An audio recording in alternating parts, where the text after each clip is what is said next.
And here we go. They said it wasn't gonna happen, but it happened. Hey fam, what's up? This is Robert Anton here, robertanton.com, and I'm coming to you with American Idol, some American Idol commentary from a singer. Yes, Idol is back on ABC this time, and Ryan Seacrest is the only one to return for the newest season. Katy Perry, Lionel Richie, and Bryan are the new judges. So what happened tonight? Well, let's jump right into it. Let me tell you what happened. We kicked off the premiere with a segment about how music moves with your life and featuring several of the current auditioners, calling them the fabric of America and stars in the making. Carrie Underwood did the voiceover, and then we got to meet the judges and get a glimpse of a few of the coming auditions, and I was so excited because I love the show so much. I thought I was going to be missing one thing, but I'll tell you later on what that is. We kicked off the auditions with Katie Turner. She was 17. She did 21st Century Machine, an original song, and she came in with her guitar and so much excitement. She was off the chain. She's more excited than me, right? And Katy Perry asked her if she writes her own songs, so she sang one of her originals. I like the way she strummed, since her voice had a nice way of cutting through the air, a really good ring to it, and the song was interesting. So Luke called her interesting and brilliant beyond her years. Lionel said he loves her voice and is fascinated with her brain. Katie called her point of view very fresh and necessary, and of course she got 3 yeses to go to Hollywood, our first golden ticket. Next up was Bultongez. He was 20. He did Let It Go by James Bay, and he also had his guitar. And when he started out, I thought his voice had a little too much affectation to it, but he opened up a bit when he got into the chorus and gave us some power. His eyes were closed a bit much for me. I like when you're like relating to people and stuff and talking to whatever, but I guess it's a small room and stuff, and he was really trying to get into the emotion. So, okay, whatever worked for you. He sounded pretty good to me though. Luke said there's that something very inspiring about him and told him the back half of the song was much better than the first half. I agree. Katie said she doesn't know who he is yet. Luke gave him a yes. Katie said no, calling him an imitation. Lionel told him no, but asked him to come back with his identity. Then we went to commercial, and after commercial, Lionel called him back and sent him to Hollywood. Do you think that was the right choice to give him a chance? With the people that choose it, well, let me get into that later on. Okay, let's go on to the next person. Was Maddie Poppe. She was 19. She did Rainbow Connection, another original song, and she went to Hollywood. I didn't really write much about her. I don't know what was going on. My TV's messing up a little bit. It's going in and out. So if I'm skipping somebody, it's probably because it blacked out or what. I don't know what's going on. Koby was up next. She was 26. She also did an original. A lot of originals so far. She didn't so much sing as yell and wail and riff away. The song had no melody or chorus, no build or dynamics. It was just loud. So I felt like she should have done like an Christina song, because she started out with this, you know, so I thought if she was doing some, you know, Christina, maybe she could have had something that was crafted so that she could really work her voice. But it did not go well at all. Katie was trying to give her some criticism after she ended, and she got a little snippy and said she wasn't leaving without a ticket. Of course she left without a ticket. But they were trying to tell her that she's not a pop star. Maybe she should go into musical theater or something like that. Then there was Harper Grace. She was 16. She did Yard Sale, another original song. They were showing this really bad Star Spangled Banner from some kid. And I was wondering, like, why would they do this? Why would they embarrass somebody like this? But it was this girl several years ago. And I wasn't crazy about the verse of her original because it sounded out of tune. It didn't sound like she was singing in the right key. But the chorus was great and catchy, caught up to her.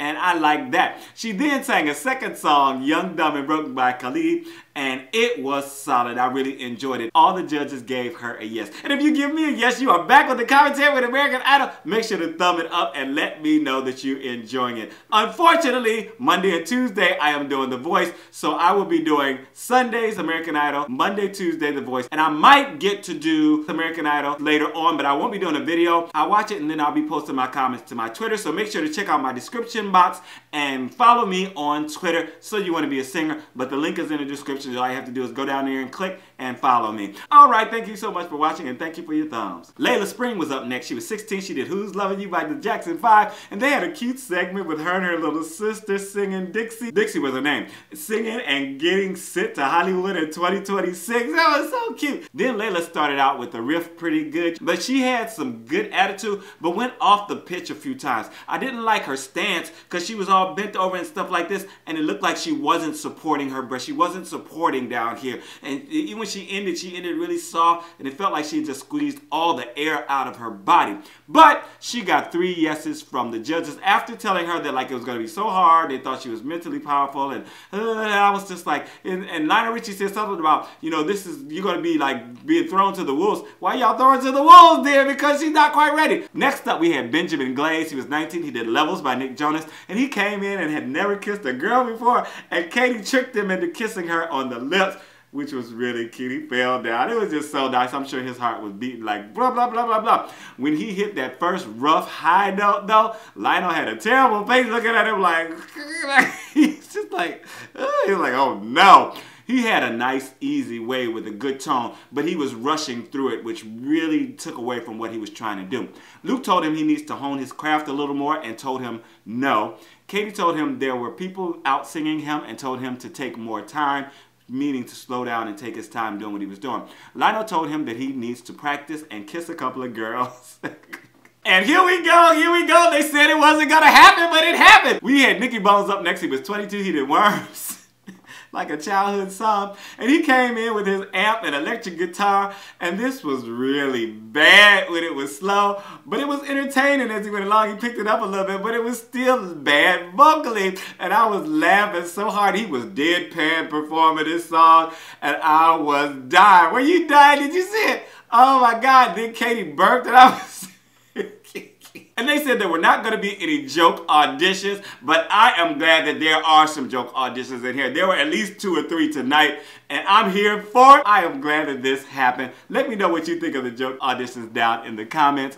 And did you like Mr. Nicky Bones? I really enjoyed that. I had a lot of fun. Lionel said he was happy he stopped the song when he did. And Katie called him cool and said she likes him a lot. Then let's get serious. There was Noah Davis. He was 18. He did Stay by Rihanna. And he had to enter a second time. They sent him back. I thought this might be a little bit of a joke too. They asked him a few crazy questions. Then he sat at the piano and slayed this song. His voice was so in tune with the piano, and he executed some really nice vocal turns. He needs to work on getting out of his nose a little bit. I'm not crazy about like the really nasal sound, but I really enjoyed this rendition regardless. All the coaches went up to hug him, and of course he got a golden ticket. Next there was Alyssa Raghu. She was 15. It was Ragunando. She did Almost Is Never Enough by Ariana Grande, and she came in with her guitar but sang with piano accompaniment. Such a beautiful tone, and the judges were high-fiving before she even finished because they were like, this is good, this is good. She sang with so much emotion, rounded her sound well, nailed the notes with no stress or strain, and while they were acting the fool, she was totally contained and doing her thing and just living in the moment, and I really enjoyed that. Katie said she's a believer in her. Luke called her easy on the ears, and then Katie predicted her top 10. All right now, do you agree? Let me know down in the comments. Of course, she got 3 yeses, went on to Hollywood. Then there was Zach the Onofrio. He was 16. He did The Way You Look Tonight. The Way You Look Tonight. He did The Way You Look Tonight, an old standard. And he had a very interesting voice while he was talking. And it totally changed when he started to sing. So smooth. And I thought he flubbed here and there. But he didn't get really distracted when Katie came up and was dancing with him. And he didn't miss the changes. He supported the high note while he was bringing it all down nicely for the ending. And the judges were acting a fool, and he kept everything going so good. I was very impressed with that. He got 3 yeses to go through to Hollywood also. Grace Walker was 15. She got some FaceTime, but she was a no before a whole montage of no's went. And then in the pimp spot, we had Dennis Lorenzo. He was 26. He did Unaware by Alan Stone. And he came in with his guitar and told his story, heartbreaking story about being homeless, and all of y'all know I'll talk about that, but it was heartbreaking. I liked his intensity when he started singing and the way he climbed into those high notes. He took his time with this and had all the judges smiling, and I was rooting for him, but I didn't have to because he was well on his way to Hollywood. So good. Lionel called it refreshing. Luke told him that this is the reason he signed up for the show. And of course, he went to Hollywood. Woo! Well, that's it for the American Idol commentary for the premiere. I know y'all gonna be missing me tomorrow night. I hope y'all gonna be missing me. Some of y'all probably even gonna watch you and expected it to come up, but I don't care. Tomorrow I will be doing The Voice, so make sure to check that out. Also, remember, again, to follow me on my So You Want to Be a Singer, link down in the description box for my Twitter page, because I will be putting my comments there if I get to watch the show in its entirety later on. I thank you so much for watching. I thank you for your thumbs, and I thank you for your comments. I am out.